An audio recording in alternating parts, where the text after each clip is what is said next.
Hey everybody, welcome back to the Words of Life Daily Bible Reading. Today is day 304. We're going to be reading 2 Samuel chapters 16, 17, and 18, followed by 1 John chapter 5. Let's dive right in.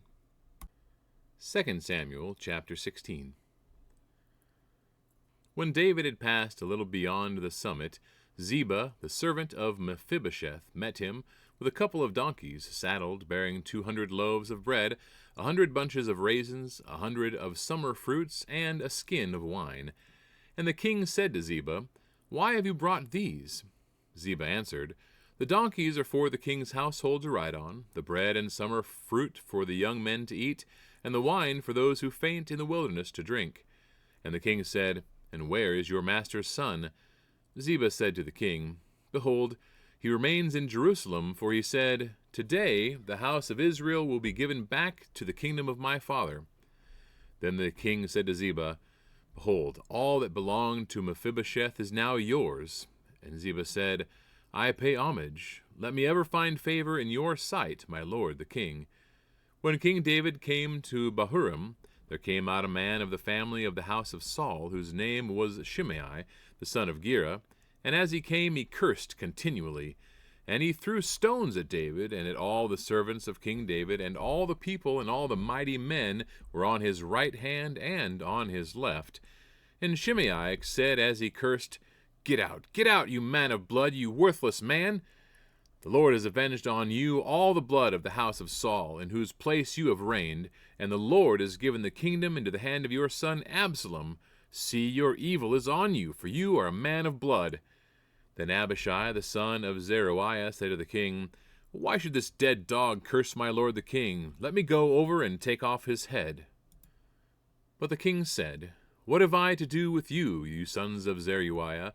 If he is cursing because the Lord has said to him, 'Curse David,' who then shall say, 'Why have you done so?'" And David said to Abishai and to all his servants, "Behold, my own son seeks my life. How much more now may this Benjamite? Leave him alone, and let him curse, for the Lord has told him to. It may be that the Lord will look on the wrong done to me, and that the Lord will repay me with good for his cursing today." So David and his men went on the road, while Shimei went along on the hillside opposite him, and cursed as he went, and threw stones at him, and flung dust. And the king, and all the people who were with him, arrived weary at the Jordan, and there he refreshed himself. Now Absalom and all the people, the men of Israel, came to Jerusalem, and Ahithophel with him. And when Hushai the Archite, David's friend, came to Absalom, Hushai said to Absalom, "Long live the king! Long live the king!" And Absalom said to Hushai, "Is this your loyalty to your friend? Why did you not go with your friend?" And Hushai said to Absalom, "No, for whom the Lord and his people and all the men of Israel have chosen, his I will be, and with him I will remain." And again, "Whom should I serve? Should it not be his son? As I have served your father, so I will serve you." Then Absalom said to Ahithophel, "Give your counsel, what shall we do?" Ahithophel said to Absalom, "Go into your father's concubines, whom he has left to keep the house, and all Israel will hear that you have made yourself a stench to your father, and the hands of all who are with you will be strengthened." So they pitched a tent for Absalom on the roof, and Absalom went in to his father's concubines in the sight of all Israel. Now in those days the counsel that Ahithophel gave was as if one consulted the work of God. So was all the counsel of Ahithophel esteemed, both by David and by Absalom. 2 Samuel chapter 17. Moreover, Ahithophel said to Absalom, "Let me choose 12,000 men, and I will arise and pursue David tonight. I will come upon him while he is weary and discouraged, and throw him into a panic, and all the people who are with him will flee. I will strike down only the king, and I will bring all the people back to you as a bride comes home to her husband. You seek the life of only one man, and all the people will be at peace." And the advice seemed right in the eyes of Absalom and all the elders of Israel. Then Absalom said, "Call Hushai the Archite also, let us hear what he has to say." And when Hushai came to Absalom, Absalom said to him, "Thus has Ahithophel spoken. Shall we do as he says? If not, you speak." Then Hushai said to Absalom, "This time the counsel that Ahithophel has given is not good. Hushai said, You know that your father and his men are mighty men, and that they are enraged, like a bear robbed of her cubs in the field. Besides, your father is expert in war. He will not spend the night with the people. Behold, even now he has hidden himself in one of the pits or in some other place, and as soon as some of the people fall at the first attack, whoever hears it will say, There has been a slaughter among the people who follow Absalom. Then even the valiant men whose heart is like the heart of a lion will utterly melt with fear, for all Israel knows that your father is a mighty man, and that those who are with him are valiant men. But my counsel is that all Israel be gathered to you, from Dan to Beersheba, as the sand by the sea, for multitude, and that you go to battle in person.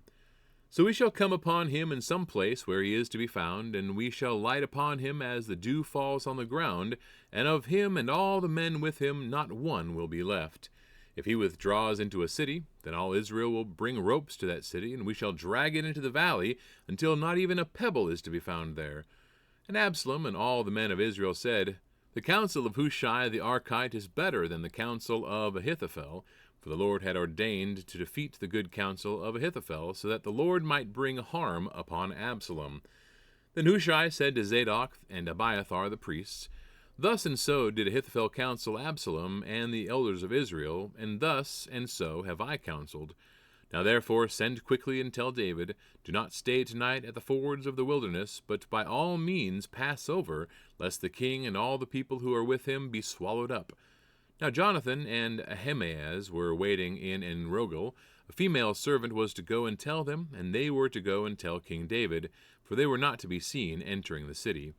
But a young man saw them and told Absalom. So both of them went away quickly, and came to the house of a man at Bahurim, who had a well in his courtyard, and they went down into it. And the woman took and spread a covering over the well's mouth, and scattered grain on it, and nothing was known of it. When Absalom's servants came to the woman at the house, they said, Where are Ahimaaz and Jonathan? And the woman said to them, They have gone over the brook of water. And when they had sought and could not find them, they returned to Jerusalem. After they had gone, the men came up out of the well, and went and told King David. They said to David, Arise, and go quickly over the water, for thus and so has Ahithophel counseled against you. Then David arose, and all the people who were with him, and they crossed the Jordan. By daybreak not one was left who had not crossed the Jordan. When Ahithophel saw that his counsel was not followed, he saddled a donkey and went off home to his own city. He set his house in order and hanged himself, and he died and was buried in the tomb of his father. Then David came to Mahanaim, and Absalom crossed the Jordan with all the men of Israel. Now Absalom had set Amasa over the army instead of Joab. Amasa was the son of a man named Ithra the Ishmaelite, who had married Abigail, the daughter of Nahash, sister of Zeruiah, Joab's mother. And Israel and Absalom encamped in the land of Gilead. When David came to Mahanaim, Shobi, the son of Nahash from Rabbah of the Ammonites, and Machir, the son of Amiel from Lo-debar, and Barzillai, the Gileadite from Rogelim, brought beds, basins, and earthen vessels, wheat, barley, flour, parched grain, beans, and lentils, honey and curds, and sheep and cheese from the herd, for David and the people with him to eat, for they said, The people are hungry and weary and thirsty in the wilderness. 2 Samuel chapter 18. Then David mustered the men who were with him, and set over them commanders of thousands and commanders of hundreds. And David sent out the army 1/3 under the command of Joab, 1/3 under the command of Abishai the son of Zeruiah, Joab's brother, and 1/3 under the command of Ittai the Gittite. And the king said to the men, I myself will also go out with you. But the men said, You shall not go out, for if we flee, they will not care about us. If half of us die, they will not care about us. But you are worth 10,000 of us. Therefore it is better that you send us help from the city. The king said to them, Whatever seems best to you I will do. So the king stood at the side of the gate, while all the army marched out by hundreds and by thousands. And the king ordered Joab and Abishai and Ittai, Deal gently for my sake with the young man Absalom. And all the people heard when the king gave orders to all the commanders about Absalom. So the army went out into the field against Israel, and the battle was fought in the forest of Ephraim. And the men of Israel were defeated there by the servants of David, and the loss there was great on that day, 20,000 men. The battle spread over the face of all the country, and the forest devoured more people that day than the sword. And Absalom happened to meet the servants of David. Absalom was riding on his mule, and the mule went under the thick branches of a great oak, and his head caught fast in the oak, and he was suspended between heaven and earth, while the mule that was under him went on. And a certain man saw it, and told Joab, Behold, I saw Absalom hanging in an oak. Joab said to the man who told him, What, you saw him? Why then did you not strike him there to the ground? I would have been glad to give you 10 pieces of silver and a belt. But the man said to Joab, Even if I felt in my hand the weight of 1,000 pieces of silver, I would not reach out my hand against the king's son. For in our hearing the king commanded you and Abishai and Ittai, for my sake protect the young man Absalom. On the other hand, if I had dealt treacherously against his life, and there is nothing hidden from the king, then you yourself would have stood aloof. Joab said, I will not waste time like this with you. And he took 3 javelins in his hand, and thrust them into the heart of Absalom while he was still alive in the oak. And 10 young men, Joab's armor-bearers, surrounded Absalom and struck him and killed him. Then Joab blew the trumpet, and the troops came back from pursuing Israel, for Joab restrained them. And they took Absalom and threw him into a great pit in the forest, and raised over him a very great heap of stones, and all Israel fled every one to his own home. Now Absalom in his lifetime had taken and set up for himself the pillar that is in the king's valley, for he said, I have no son to keep my name in remembrance. He called the pillar after his own name, and it is called Absalom's monument to this day. Then Ahimaaz, the son of Zadok, said, Let me run and carry news to the king that the Lord has delivered him from the hand of the enemies. And Joab said to him, You are not to carry news today. You may carry news another day, but today you shall carry no news, because the king's son is dead. Then Joab said to the Cushite, Go, tell the king what you have seen. The Cushite bowed before Joab and ran. Then Ahimaaz, the son of Zadok, said to Joab, Come what may, let me also run after the Cushite. And Joab said, Why will you run, my son, seeing that you will have no reward for the news? Come what may, he said, I will run. So he said to him, Run. Then Ahimaaz ran by the way of the plain and outran the Cushite. Now David was sitting between the 2 gates, and the watchman went up to the roof of the gate by the wall, and when he lifted up his eyes and looked, he saw a man running alone. The watchman called out and told the king, and the king said, If he is alone, there is news in his mouth. And he drew nearer and nearer. The watchman saw another man running, and the watchman called to the gate and said, See, another man running alone. The king said, He also brings news. The watchman said, I think the running of the first is like the running of Ahimaaz, the son of Zadok. And the king said, He is a good man, and comes with good news. Then Ahimaaz cried out to the king, All is well! And he bowed before the king with his face to the earth, and said, Blessed be the Lord your God, who has delivered up the men who raised their hand against my lord the king. And the king said, Is it well with the young man Absalom? Ahimaaz answered, When Joab sent the king's servant, your servant, I saw a great commotion, but I do not know what it was. And the king said, Turn aside and stand here. So he turned aside and stood still. And behold, the Cushite came, and the Cushite said, Good news for my lord the king, for the Lord has delivered you this day from the hand of all who rose up against you. The king said to the Cushite, Is it well with the young man Absalom? And the Cushite answered, May the enemies of my lord the king and all who rise up against you for evil be like that young man. And the king was deeply moved, and went up to the chamber over the gate and wept. And as he went, he said, O my son Absalom, my son Absalom! Would I had died instead of you, O Absalom, my son, my son! The final chapter of the book of 1 John, chapter 5. Everyone who believes that Jesus is the Christ has been born of God, and everyone who loves the Father loves whoever has been born of him. By this we know that we love the children of God, when we love God and obey his commandments. For this is the love of God, that we keep his commandments. And his commandments are not burdensome. For everyone who has been born of God overcomes the world, and this is the victory that has overcome the world, our faith. Who is it that overcomes the world except the one who believes that Jesus is the Son of God?